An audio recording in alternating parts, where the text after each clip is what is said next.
Hallo und herzlich willkommen beim Mareien-Caravaning, Ihrem Carthago Center West. Heute nicht aus Aldenhoven, sondern vom Caravansalon 2023 in Düsseldorf.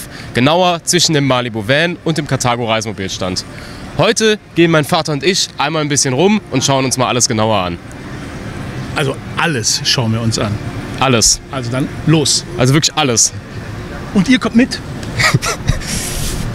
Zuerst muss man mal sagen, ich habe ja wirklich versprochen, dass ich hier am Band 2, also quasi S Plus, E-Line, Liner for Two, dass ich hier auf die Kunden warte. Und nicht nur ich warte alleine, sondern auch die Yvonne wartet, wie man da hinten sehen kann. Ja, die sitzt da an der Videowand. Genau, komm, wir rennen mal schnell hinterher, weil die ist nämlich kamerascheu. Und da haut sie ab. Die weiß gar nicht, dass es damit noch viel schlimmer macht. Ja, nee, also Spaß beiseite, weil die Yvonne ist tatsächlich ein bisschen kamerascheu. Ja, wir sind ja wie gesagt am Band 2 Stand bei Carthago, S Plus, Liner for Two und E-Line. Und wie man sieht, viele Leute da. Und, genau. Marco, du kannst mir mal erzählen, was man jetzt gerade hier sieht, so, was du so aufnimmst. Und da ist die frische Yvonne wieder. Wenn keine Kamera auf sie gerichtet ist, wird sie sofort wieder fresh. Ne? Ja, so kennen wir sie. Genau. Ja, genau, da hast du schon richtig gesagt. Wir stehen ja hier beim Band 2, E-Line, S Plus, Liner for Two und vor allem natürlich genauer noch beim Iveco. Beim Iveco, der ja unter dem S Plus verbaut ist oder auch unter dem Liner for Two.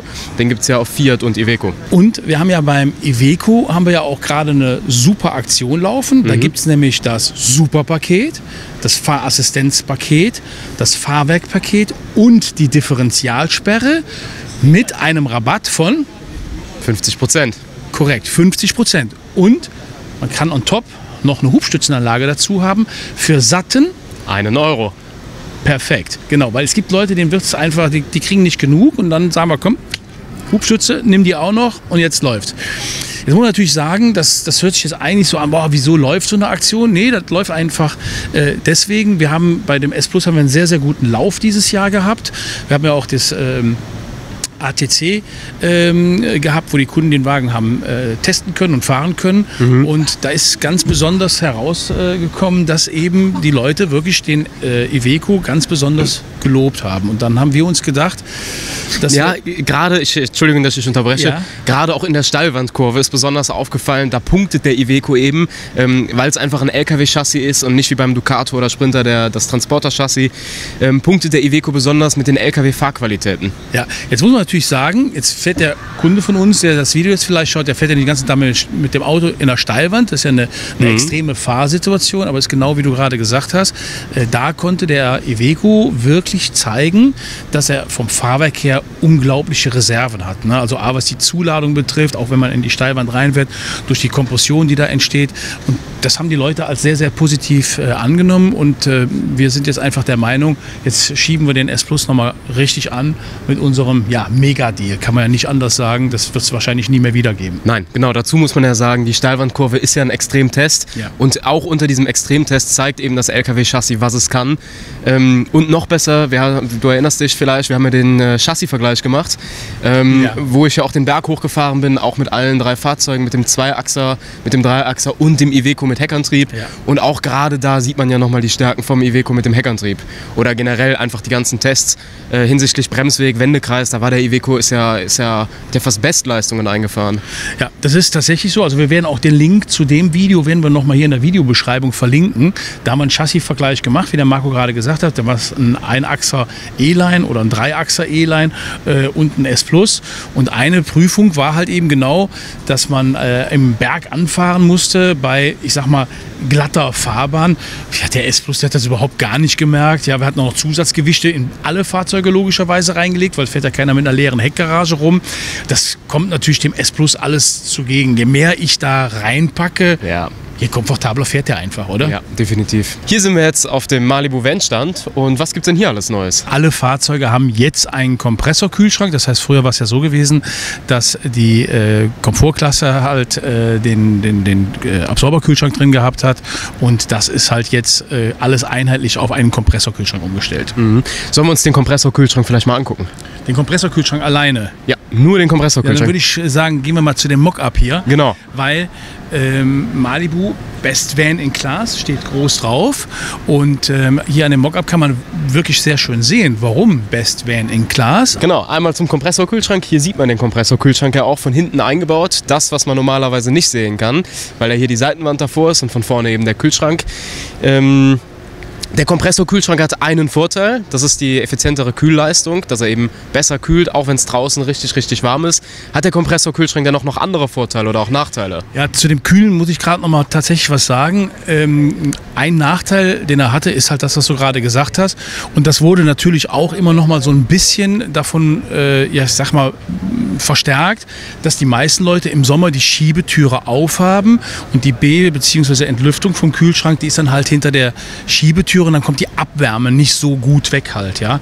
Und das ist beim Kompressorkühlschrank, dem ist halt eigentlich relativ egal, wo und wie der eingebaut wird oder fast egal. Der hat also bei jeder Temperatur eigentlich immer die gleiche Kühlleistung. Genau, ja, er ist 10 Liter größer, das ist noch ein Vorteil, also 10 Liter mehr Inhalt beim Kompressorkühlschrank gegenüber dem Absorberkühlschrank. Der hat natürlich auch einen Nachteil, das muss man auch fairerweise dazu sagen, und der ist? Der Kompressorkühlschrank ist ein bisschen uneffizienter, weil der Kompressor nicht auf Gas laufen kann, das, was der Absorberkühlschrank eben wohl kann. Ja, ja, das ist richtig.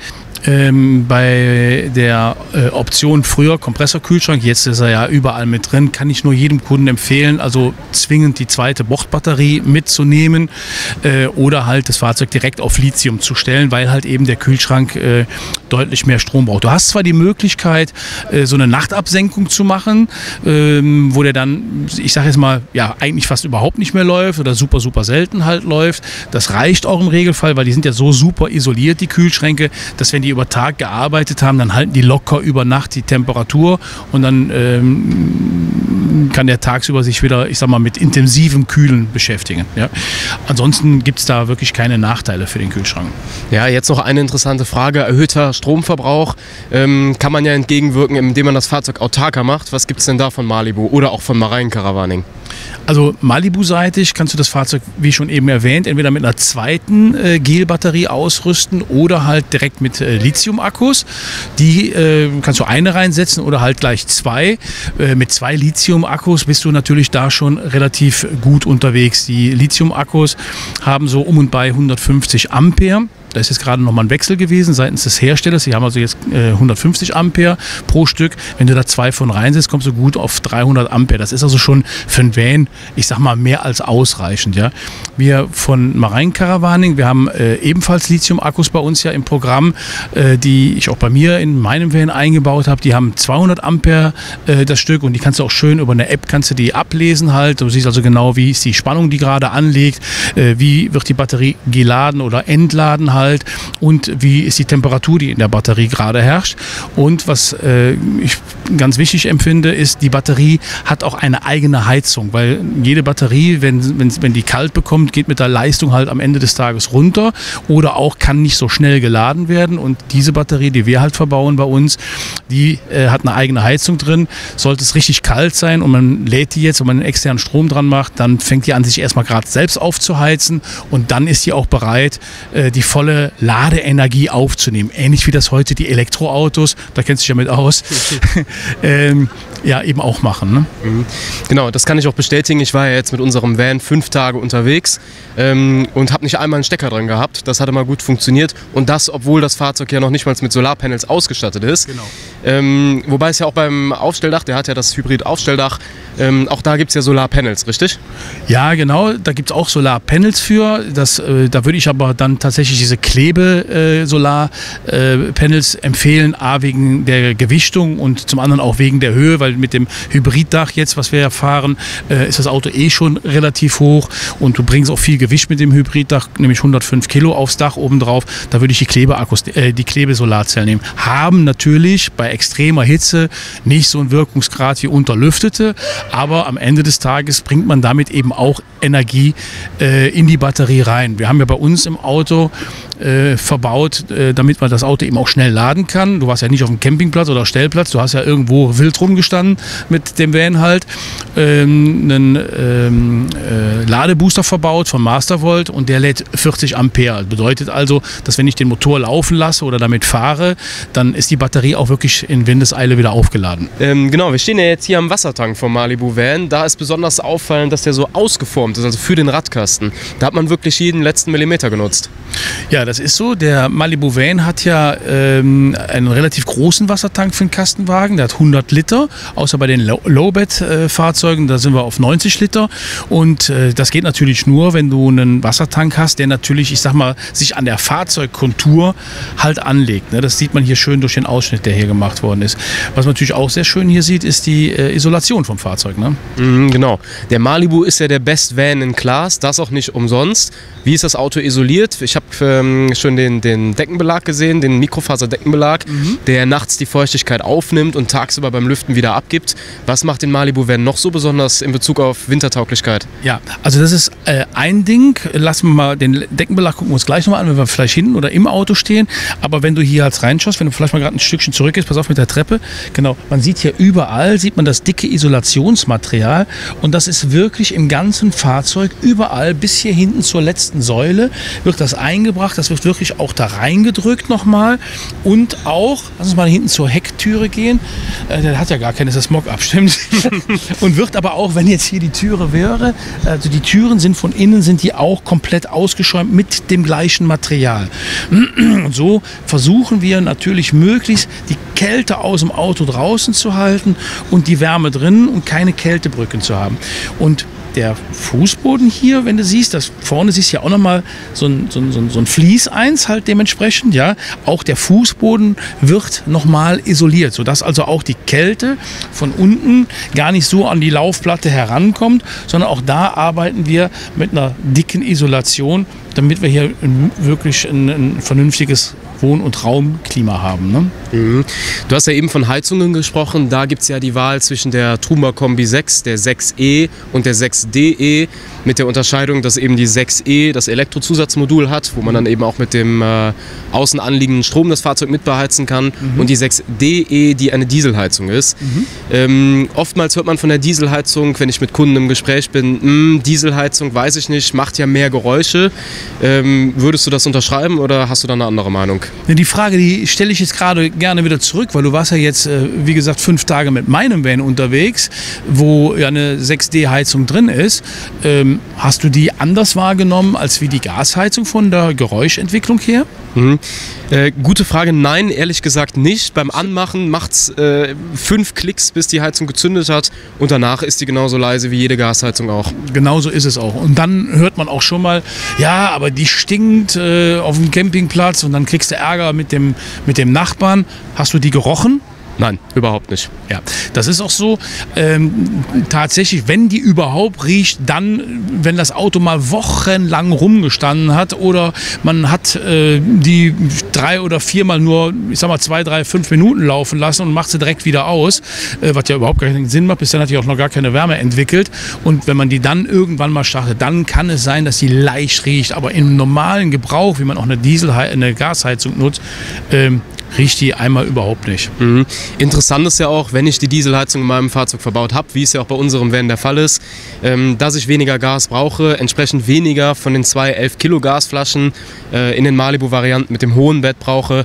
Heißt, ich komme länger mit dem Gas hin, mit der Duo-Control noch kombiniert, muss ich ja quasi fast nie hinten links an dieses Fach dran, was du gerade aufgemacht hast. Ja, das ist so. Jetzt haben wir bei uns im Auto ja auch die 2 11-Kilogramm Gasflaschen drin stehen und wenn man dann noch die Dieselheizung hat, ist im Grunde genommen jetzt bei den neuen Fahrzeugen, wo ausschließlich ja nur noch der Kompressorkühlschrank drin ist, ist das Gas ja wirklich nur noch für die 2 Flammen da. Sprich, du kommst da Ewigkeiten mit hin. Ich finde, eine zwingende Empfehlung bei den Low-Bed-Varianten wäre für mich tatsächlich die Dieselheizung. Ist natürlich auch nochmal finanziell ein Schluck aus der Pulle, weil bei den Low-Bed-Fahrzeugen hast du eben auch einen reduzierten Gasvorrat, nämlich 2 mal 5. gehören. Sag mal 5 Kilo. Ja, genau. Und deswegen halt würde ich bei den Low-Bed-Fahrzeugen dann immer die Option Dieselheizung nehmen, damit man eben auch, wenn man mal in der schlechten Jahreszeit fährt, ich sag mal, heiztechnisch zumindest autark ist. Ja? Das ist, glaube ich, das Unangenehmste, was einem passieren kann, wenn einem in der Nacht das Gas ausgeht und es gibt keine Reserveflasche mehr. Ne? Mhm.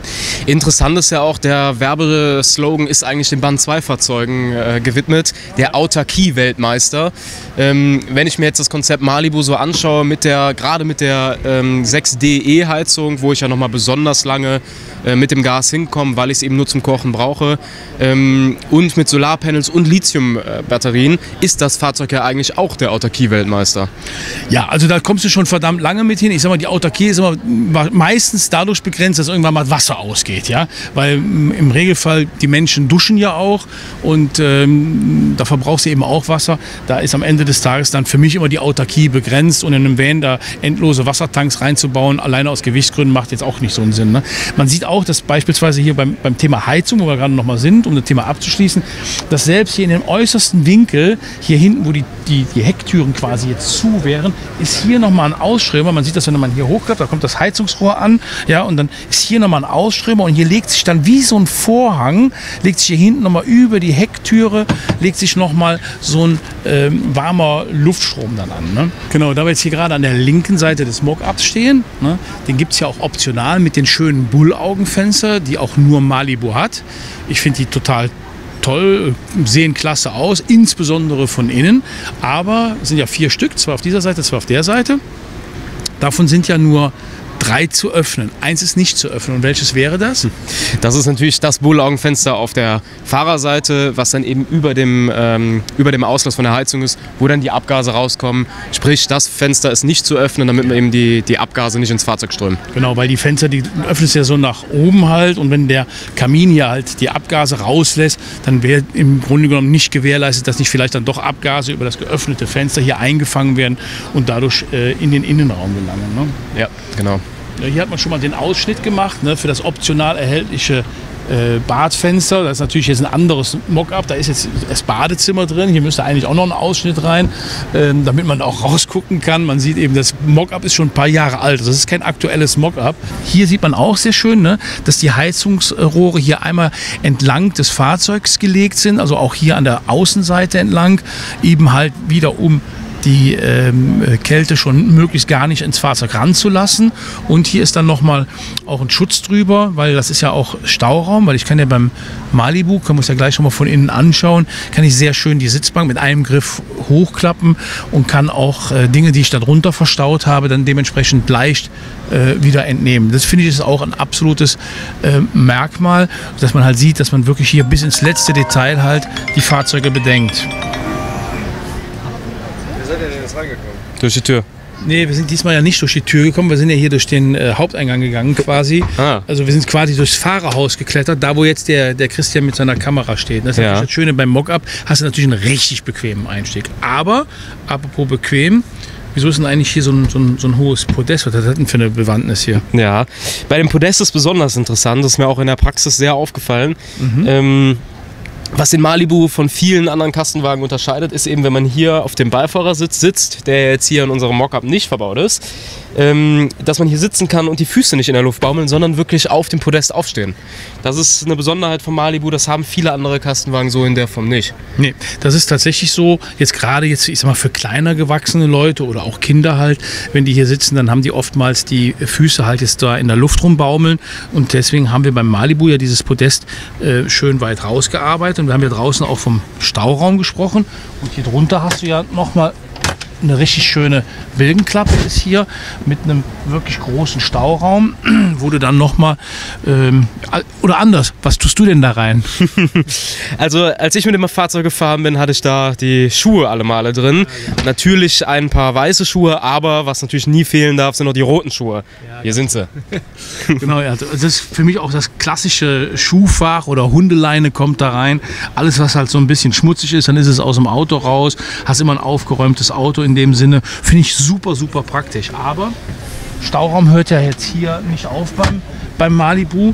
Du hast ja hier nochmal diese schöne große Schublade, ja, wo man also auch nochmal, ich sag mal, Töpfe reinmachen kann oder auch, ich sag mal, andere sperrige Dinge halt. Du wüsstest genau, was Mama da jetzt reintun würde, oder? Ja, die Mama. Das ist ja das bekannte Thermomix-Fach. Ja, genau. Und ich weiß zumindest, der TM31, bei ihm weiß ich, es passte da rein. Der passte da rein, den hat die Mama auch dann tatsächlich, wenn wir gefahren sind, lange Strecken, hat ihn des Öfteren schon mal mitgenommen. Dann hast du hier nochmal ganz praktisch so einen kleinen Mülleimer, aber das ist wirklich so was für die, ich sag mal, Dinge, die so im Badezimmer an Müll anfangen. Große Müllgeschichten kannst du da jetzt nicht so reinbringen, aber nichtsdestotrotz ist das hier in dem Mockup ist das ja festgeschraubt, ne? Hast ja hier die Möglichkeit, auch nochmal wirklich mit einem Handgriff kannst du die Sitzbank so hochklappen, wie sie jetzt gerade hier gezeigt wird, ne? Da gucken wir nochmal hier auf die Schublade, aber da hinten in der Ecke ist halt eben nochmal ein Stauraum. Und da tun viele Leute dann halt die Sachen rein, die man halt nicht jeden Tag unbedingt braucht, obwohl man da super praktisch drankommt. Das ist überhaupt kein Problem. Das lässt sich ja echt ohne Probleme hochklappen, ne? Ja, genau. Hast du, als du unterwegs warst, jetzt komm, ehrliche Antwort. Hast du gekocht oder warst du essen? Noch anders. Ich habe mir tatsächlich bei Lieferando was bestellt, hab's aber dann abgeholt. Also ich bin dann mit dem Malibu dahin gefahren und hab's abgeholt. Also im Malibu gegessen, das war mir wichtig. Also wie du alleine unterwegs warst, nicht gekocht? Nein. Ich hab's mir gedacht. Weil, deswegen, wenn du mal gerade ein Stück rüber gehst, will ich noch mal hier zwei Sachen zeigen. Ich meine, die meisten Zuschauer werden es vielleicht doch schon kennen. Du hast halt eben hier auch die Möglichkeit, nicht nur, dass wenn du halt da sitzt jetzt nochmal, ne, den Tisch halt dementsprechend auszufahren, damit halt hier, wie auf dem Beifahrersitz, wo wir eben drüber gesprochen haben, auch nochmal seinen Frühstücksteller halt hinstellen kann. Nee, du kannst hier also auch jetzt, wenn du jetzt tatsächlich kochen würdest, ja, kannst du hier so richtig schön rund arbeiten und hast richtig viel Arbeitsfläche, wo man dann halt, ich sag mal, Dinge abstellen kann und zubereiten kann. Ne? Und das besonders Tolle bei dem Auto finde ich ja, weil er die große Schiebetür hat, dass man beim Kochen die Tür auflassen kann. Ja. Und natürlich auch, damit gerade in den skandinavischen Ländern ja besonders verbreitet, damit die Insekten nicht reinkommen. Ja. Noch einmal das serienmäßige Insektenschutzgitter. Ja, ganz genau. Das ist ein Paket, ist das ja mit drin. Das Insektenschutzgitter ist dementsprechend groß und auch stabil. Von daher sollten die Moskitos an der Stelle draußen bleiben. Ne? Schubladen sind beim Malibu natürlich auch ein Riesenthema. Die sind auch extremst groß, die sind vernünftig ausgearbeitet. Ne? In Holz hier halt dementsprechend, also keine Kunststoffteile dann da drin. Und jede Schublade, die bei uns ist, also nicht nur die Tiefe, sondern hat auch eben echt diesen Softclose halt, wo die sich schön von alleine zuziehen halt. Ne? Besonders interessant, wo wir gerade hier in dem Bereich sind, du hast es ja in einem Video schon gezeigt, unser Malibu hat es leider nicht. Ich würde es sehr gerne haben für meine Croissants morgens, den Gasbackofen. Ja, genau. Der Gasbackofen, ganz genau, den hat unser Malibu nicht. Der hat den deswegen nicht, weil wir vorne den Kompressorkühlschrank drin haben. Bei den Modellen geht der Backofen jetzt eben nicht, aber der geht bei den Komfortmodellen ohne Probleme. Hier siehst du auch nochmal die Isolation im Boden drin, wo wir eben drüber gesprochen haben. Dass die Bodenplatte halt dementsprechend da nochmal unten drunter komplett isoliert ist. Das finde ich auch super praktisch, weil halt eben dann die Füße nicht so kalt werden. Das ist sehr angenehm. Ne? Mhm. Wir stehen ja jetzt hier im Diversity drin. Das ist ja nicht das Fahrzeug mit dem Raumbad, der RB. Und trotzdem, das würde ich gerne nochmal ansprechen, hat er ja hier diese Schiebetür. Genau, ich mache es ja einmal bei. Die gibt es ja schon relativ lange. Finde ich besonders praktisch, wo wir auch eben nochmal gesagt haben, Best Van in Class. Das unterscheidet den Malibu ja auch von vielen anderen Kastenwagen, die dieses Raumbadkonzept anders umsetzen, wie wir es tun im RB. Nämlich quasi eine Dusche hier in diesem Bereich platzieren, wo ich jetzt gerade stehe. Und dann kommt man nicht mehr von vorne nach hinten im Fahrzeug. Das ist im Malibu ja anders. Das finde ich besonders lobenswert. Ja, ganz genau. Wir haben beim RB als Raumteile eine Türe und manche haben da eben halt eine komplette Dusche installiert. Finde ich nämlich ehrlich gesagt auch nicht so praktisch. Ich finde so ein festes Bad, so wie es hier ist, wo ich meine Sachen auch überall lassen kann, wo sie hingehören, finde ich eigentlich praktisch. Und wir haben mittlerweile auch seit einigen Modelljahren dieses feste Rollo hier halt. Und wenn man hier halt duscht, kann man das einfach zuziehen und man hat jetzt hier nicht irgendwie einen Vorhang oder so, den man dann irgendwo am Körper kleben hat. Das kann man wirklich einmal komplett verschließen. Sehr, sehr praktisch an der Stelle. Ne? Ja, hier unsere Kassettentoilette, diese Schwenktoilette, die kann bei Bedarf dann, also wenn man duscht, kann die komplett hier weggeklappt werden. Das hast du, denke ich mal, auch dementsprechend gemacht dann.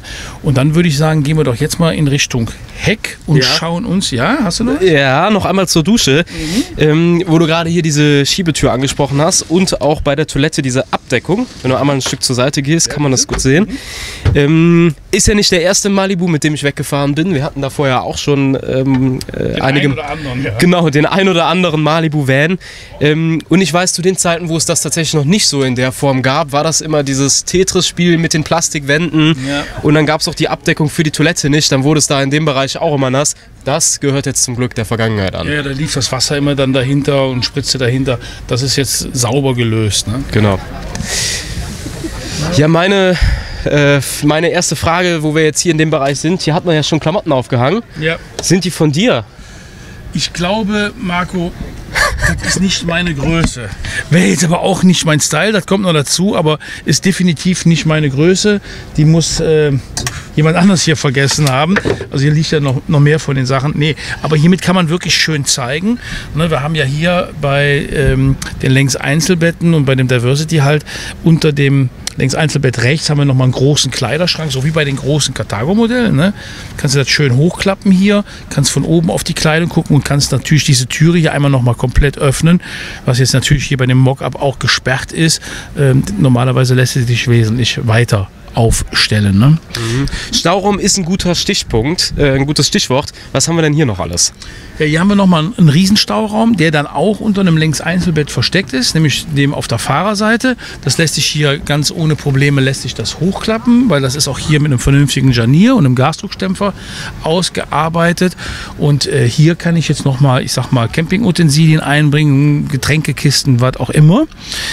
Darunter ist dann auch verbaut eben die Heizungsanlage. Kann man hier über diese Serviceklappe, kann man schön auf die Heizung draufschauen, wenn man sie hochgenommen hat, wie jetzt hier in dem Fall, und kann dann halt sehen, wie die Heizung verbaut ist, oder halt, dafür ist es eigentlich gedacht, für Servicearbeiten, wenn vielleicht mal ein Defekt dran ist oder so. Und von vorne gibt es auch nochmal hier eine Klappe, die ist dann auch exklusiv für die Heizung. Gerade bei dem Fach, da ist ja in unserem Malibu-Van die Mastervolt, der Spannungswandler drin. Ja. Und ich habe tatsächlich echt überlegt, was man da noch reintun kann. So viel Zeugs hatte ich gar nicht mit. Was würdest du da reintun? Ja, also ich habe, wenn ich mit dem Fahrzeug fahre, da tatsächlich jetzt du weißt ja, ich bin ja der große Motorradfahrer, meine Motorradstiefel drin stehen, dann sind die einfach aus dem Raum raus, weil die extrem viel Platz wegnehmen, und auch die Protektorjacken, Protektorhosen, die tue ich da rein, weil wenn ich die in den Kleiderschrank reinmache, der ist zwar wirklich riesig, da kriegst du, ich weiß nicht, 7, 8 Jeans rein und weiß nicht wie viel Hemden, aber die Motorradklamotten, wenn die da drin sind, ist eben nicht mehr viel mit weiteren Sachen reinzupacken. Also die habe ich da drin. Aber ich würde, wenn ich jetzt nicht die Motorradsachen mitnehmen würde, ich würde da irgendwelche Getränkekisten reinmachen, wo man halt auch, ich sag mal, viel Platz für benötigt. Ne? Ja, das ist interessant. Ja, Motorrad fahre ich zwar nicht, aber ja, ich weiß. An die großen Taschen hätte ich da jetzt auch gedacht, genau. Ich sag leider, die Mama sagt zum Glück, von daher alles gut. Ja, hier hast du ja auch nochmal einen Einschnitt, den kannst du auch nochmal aufmachen.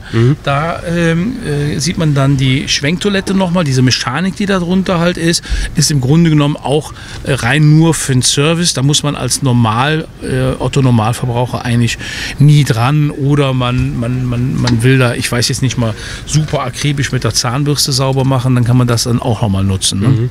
Man kann diese Trittstufe auch rausnehmen und man kann auch das Bett hochklappen. Das heißt, das Auto hätte ja auch noch einen anderen Anwendungsfall, als nur Wohnmobil zu sein. Was könnte man damit denn noch machen? Ja, du kannst jetzt hier, wenn du möchtest, ich sage jetzt mal, dein Motorrad rein theoretisch mitnehmen oder auch den nächsten Umzug machen, oder wenn du jetzt irgendwo im Hi-Fi-Bereich ein neues TV-Gerät zugelegt hast, so ein 80 Zöller oder so, dann kannst du den hier mitfahren. Das geht wirklich mit wenigen Handgriffen. Also erstens kann man die Betten hochklappen, genau wie du gerade gesagt hast. Du kannst diese Platte hier komplett wegnehmen, dann ist das offen. Und wenn es halt etwas Hohes ist, was du lädst, dann kannst du diese Aluminiumprofile, da sind hier 2 Stück an der Zahl drin verbaut, die kannst du rausnehmen, klappst die Betten hoch und dann hast du hier im Grunde genommen einen ganz normalen Transporter. Besonders interessant, du hattest eben angesprochen, Getränkekisten gehen da rein, würde man natürlich auch hier reinstellen können. können, zumal es gibt ja den Einlegeboden für den Heckbereich und dadurch, dass man die Betten hochklappen kann, kann man ja auch den Bereich quasi, also die Heckgarage von innen entladen. Ja, finde ich auch nochmal besonders lobenswert. Das ist auch so, ja. Ich habe im Heckbereich meine Campingutensilien drin, alle Kabeltrommeln und Auffahrkeile, Tische und Stühle und den berühmten Lotus-Grill, den es jetzt hier gerade in der Messeaktion subventioniert gibt mit den Stühlen, wo ich gerade von gesprochen habe, und einer Markise für sensationelle 990 €. Von daher, also auch da jetzt schnell zur Messe kommen und zugreifen. Der Papa ist mit dem roten Handy. Papa ist immer mit dem roten Handy. Das ist ja mein neues Erkennungszeichen. Deswegen laufe ich jetzt nur noch mit dem roten Handy hier so rum, ja, dass alle Leute mich erkennen. Sehr schön. Ja, sehr schön. Weil mir ist aufgefallen, deswegen haben wir das ja jetzt geändert, die roten Schuhe haben ja quasi ab morgen im Grunde genommen keine Daseinsberechtigung mehr, außer bei offiziellen Presseterminen, so wie jetzt gerade. Aber in den letzten Jahren liefen die Leute auf der Messe immer mit geknicktem Kopf. Ja? Und ich habe immer gedacht, die wären alle traurig, aber das war nicht so. Wenn man die dann angesprochen hat, dann waren die total erschrocken, weil dann die roten Schuhe ja vor einem standen. Die haben nach den roten Schuhen Ausschau gehalten. Von daher jetzt, ihr braucht nicht mehr nach unten zu gucken, Kopf nach oben, ja, genau wie die Wirtschaft, alles geht hier nach oben. Deswegen weiße Schuhe jetzt hier hingucken, deswegen habe ich ein Handy und ich laufe damit immer so durch die Gegend, damit ihr mich seht. Jetzt aber die Fragen der Fragen. Telefoniert das rote Handy denn noch besser? Nee, das telefoniert nicht besser, aber roter halt. Und roter? Die Farbe ist Programm quasi. Sehr schön. Wissen wir Bescheid. Besser, aber länger. Nicht besser, aber länger. Ja, nicht besser, aber länger. Du weißt, der Mr. President hat auch ein rotes Telefon. Ja. Ich weiß jetzt nicht, ob der da vielleicht mal irgendwie Parallelen ziehen kann, aber es ist schon wichtig. Wenn hier jemand anruft, das ist ja quasi, das kann ja nur ein Kunde sein, ja? Und das ist immer wichtig. Deswegen rotes Telefon. Also, liebe Zuschauer, jetzt gehen wir mal gerade zu jemandem hin. Ich habe ja im Januar 2015, komm mal mit, Christian, im Januar 2015 habe ich angefangen bei Karthago, aber erstmal so als Schnupperverkäufer, weil ich noch gar nicht wusste, ob ich überhaupt Karthago-Händler werden will. Und auf der CMT in Stuttgart hat das Ganze angefangen und hat der Jürgen Fleuter damals gesagt, okay, komm, dann geben wir dich mal an einem Werksverkäufer ab und mit dem Werksverkäufer kannst du dann durch die Gegend laufen. Und dieser Werksverkäufer, der mich damals angelernt hat, ist tatsächlich der Uwe Teurich und hier steht er. Und Uwe, erzähl mal, wir haben uns 2015 ja kennengelernt auf der CMT, da ist der Jürgen Fleuter ja zu dir gekommen und gesagt, hier, guck mal, den Vogel da, zeig dir mal. Den mal an und eine Stunde haben wir, glaube ich, gebraucht, dann haben sich die Wege getrennt und dann hast du mir gezeigt, wie das geht mit Autos verkaufen. Naja, sagen wir mal so, ich habe super, super schnell gelernt bei dir. Ich hab aber auch wirklich viele Sachen, naja, es waren, glaube ich, 2 Stunden, habe ich aber auch in den 2 Stunden tatsächlich gelernt und ich muss echt sagen, ich denke oftmals an die Zeit zurück. Ich auch. Und ich glaube, wir kommen auch gut miteinander klar. Ja, wir kommen sehr gut miteinander klar, da muss man wirklich mal so sagen. Du bist Werksverkäufer im Augenblick, ne? Immer, okay, bist Werksverkäufer. Das heißt also, wenn man dich hier anspricht, dann bin ich für jeden Händler da, sprich, ich berate den Kunden und gehe dem Kundenwunsch nach, wo er das Fahrzeug kaufen möchte, beziehungsweise er bekommt die Zuordnung von mir, was sein nächstgelegener Händler wäre. Also für diejenigen, die das nicht wissen, es ist ja so, Karthago richtet zwar hier den Messestand aus, aber die einzelnen Händler schicken hier logischerweise ihre Verkäufer hin. Und der Uwe ist jetzt jemand, der quasi direkt vom Werk aus als Werksverkäufer hier eingesetzt wird. Und der Uwe ist quasi wie ein Diplomat, der genießt absolute Neutralität. Ist so, das funktioniert auch super, super gut und der berät und macht genau wie jeder einzelne Verkäufer, der für sein eigenes Unternehmen halt kämpft und dann am Ende des Tages entscheidet die Zuordnung über die Postleitzahl darüber, wo der Wagen dann später fakturiert wird und auch ausgeliefert wird. Es sei denn, der Kunde sagt jetzt, er hat einen besonderen Händlerwunsch, wo er vielleicht sein voriges Fahrzeug gekauft hat. Ja. Auch das ist möglich, aber das geht dann eben auf Wunsch des Kunden. Genau, so ist das quasi, ich sag mal, sehr, sehr gerecht geregelt und so haben wir im Grunde genommen immer noch mal so ein Backup-Verkäufer hier laufen, der das Einer für alle. Einer für alle, genau, quasi wie bei den Muskeltieren. Hör mal, danke dafür, hat Spaß gemacht. Wie gesagt, also der Uwe Teurich, CMT 2015, da habe ich gelernt. Ja. Okay. Ciao. Tschüss. Hallo. Hallo. Nur wenn die Kamera läuft, da dürfen wir rote Schuhe anziehen. Ja, ich sehe das. Ja, hier mit den, zeigen Sie nochmal gerade.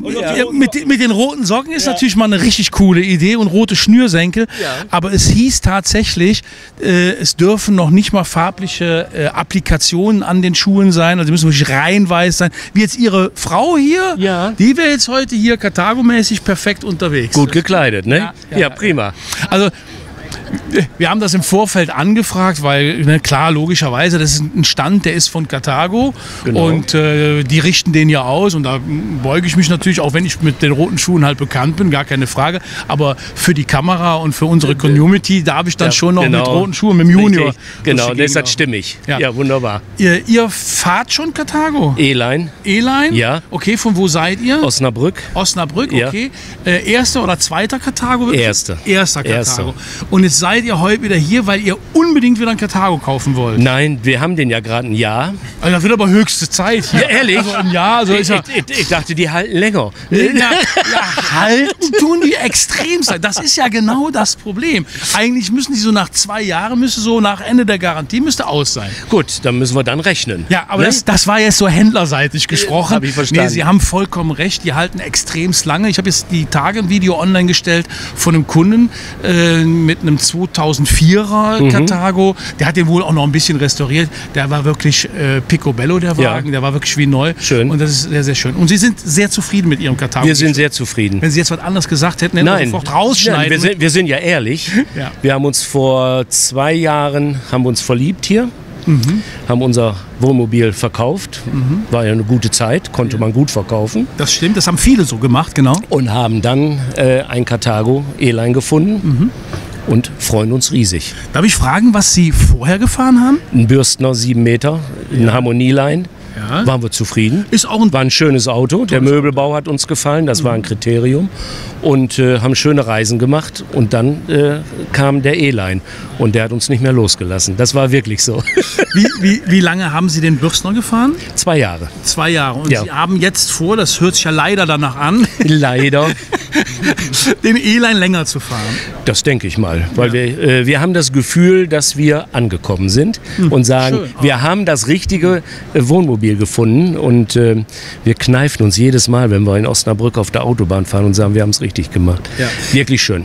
Macht Spaß. Schön, dass Sie das sagen. Ja. Und wir haben uns ja wirklich gerade genau in der Sekunde... Wir kennen uns eigentlich ja gar nicht. Nee, ich weiß nicht, wie Sie heißen. Keine Ahnung. Ich werde auch gleich fragen, wo Sie gekauft haben. Das frage ich auch gleich. Ja, natürlich. Weil Sie haben nicht bei mir gekauft, das würde ich ja kennen. Richtig. Ja, aber es ist tatsächlich so, das höre ich von vielen, vielen Kunden, die schon 5, 6, 7 Wohnmobile zum Teil gehabt haben und dann irgendwann den Karthago kaufen und die genau den Satz: Jetzt sind wir angekommen. Hätte ich mal direkt einen Karthago gekauft, hätte ich viel Geld gespart. Gut, ich sage es mal so, und es kommt immer auf die privaten Umstände an. Als wir uns mit dem Wohnmobil beschäftigt haben, haben wir gesagt, eigentlich haben wir beruflich gar keine Zeit dafür. Haben es aber trotzdem gemacht, einen Einstieg gefunden. Ja. So, und dann sind wir eben bei dem Modell angekommen und haben gesagt, genau das möchten wir jetzt. Jetzt haben wir einen Rentenausweis seit einem halben Jahr. Berufswohnmobilist jetzt quasi. Genau, nein, ich habe die Firma immer noch. Aber das heißt, den fahren wir jetzt länger. Ja. Weil im Moment sehen wir für uns persönlich keine Alternative, auch bei Karthago nicht. Ich möchte auch ehrlich gesagt nicht so gerne ein anderes Fahrwerk haben. Wir haben jetzt den 3-Achser Mercedes drunter. Das wäre die nächste Frage. Ja, sehen Sie, ich weiß Bescheid. Also haben Sie einen 61er oder 64er? Grundriss, Einzelbett oder Quiz? Einzelbett. Einzelbett, so ein 61er ist das dann. So, genau. Und das passt, das Fahrwerk passt. Und ich habe eine Fahrschule in Osnabrück und da fahre ich einen Iveco im 7,5 Tonner Bereich. Und das Fahrwerk möchte ich nicht unbedingt im Wohnmobil haben. Jetzt muss man natürlich dazu sagen, den Iveco, den Sie dann in der Fahrschule fahren, ist ein ganz normaler Kastenwagen. Ganz normaler Daily, ja, genau. Der hat wahrscheinlich keine Luftfeder auf der Hinterachse. Hat er nicht. Hat Blattfeder. Der hat wahrscheinlich vorne kein spezielles Stoßdämpfersystem Hat er nicht. von Carthago entwickelt. Dann bin ich komplett bei ihm. Ja. Und der ist nicht isoliert vorne, geräuschtechnisch. Wenn Sie den starten, das ist so ein bisschen so Traktor-Feeling. Genau, das ist so. Ja, nicht? So, und von daher war das mit der Mercedes-Technik prima. Ich bin der Meinung, ich brauche nicht unbedingt eine Luftfederung mit der Zweiachser-Geschichte. Nee. Das Ding läuft wunderbar. Und deswegen sind wir mit dem Teil jetzt so in der Form wirklich zufrieden, wenn wir reisen. Sehr schön. Und Ja. da ich ja immer der Händler bin, der neutral ist und für alle Kollegen eigentlich da ist, frage ich jetzt trotz alledem, bei wem haben Sie gekauft? In St. Wendel bei Wagner. Bei Wagner. Da habe ich den gefunden. Ja. Es gab 2 Autos zu dem Zeitpunkt im Netz. Bei Ihnen war kein passender da zu dem Zeitpunkt. Kann passieren. Kann passieren, nicht? Ist ja auch gut. Und von daher, wir kannten das Auto, wir mussten da auch nicht hinfahren, wir haben das telefonisch geregelt. Sie haben das Auto gefunden, dann übers Internet. Genau, und dann Kontakt und dann sind wir dahin. Mit Sack und Pack, Klappstühle am Rücken, Kabel im Koffer, mit dem Zug dahin und haben 2 Tage eine Rücktour gemacht.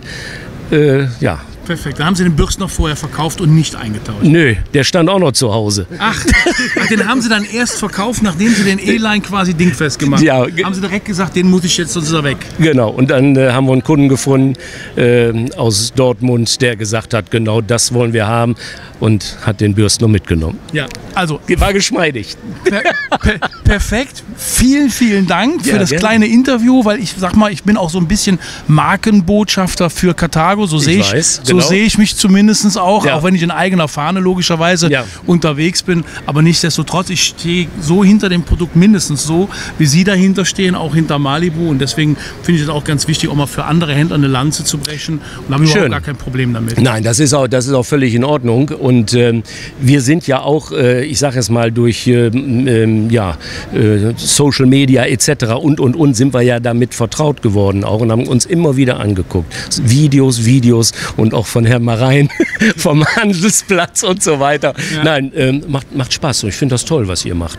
Dankeschön. Ja, ich sag mal, wenn man in der Social-Media-Welt unterwegs ist, da kommt man nur schwer an mir vorbei. Ja. Dem einen, dem stinkt das schon, dem anderen, der kann kann er da abschalten, der ne? kann Was da, soll er? aber wollte gerade sagen, man muss ja nicht Nein, abonnieren. nein. Aber nichtsdestotrotz, liebe Zuschauer, wenn euch der Beitrag gefallen hat, Daumen hoch, aber nicht für mich, sondern für ihn, der war heute besser wie ich. Ja, und vergesst nicht, den Kanal zu abonnieren. Weitere Informationen unter www.carthago-center.de oder auf unserer Facebook-Seite unter Marein Caravaning. Tschüss, wir sehen uns. Ciao.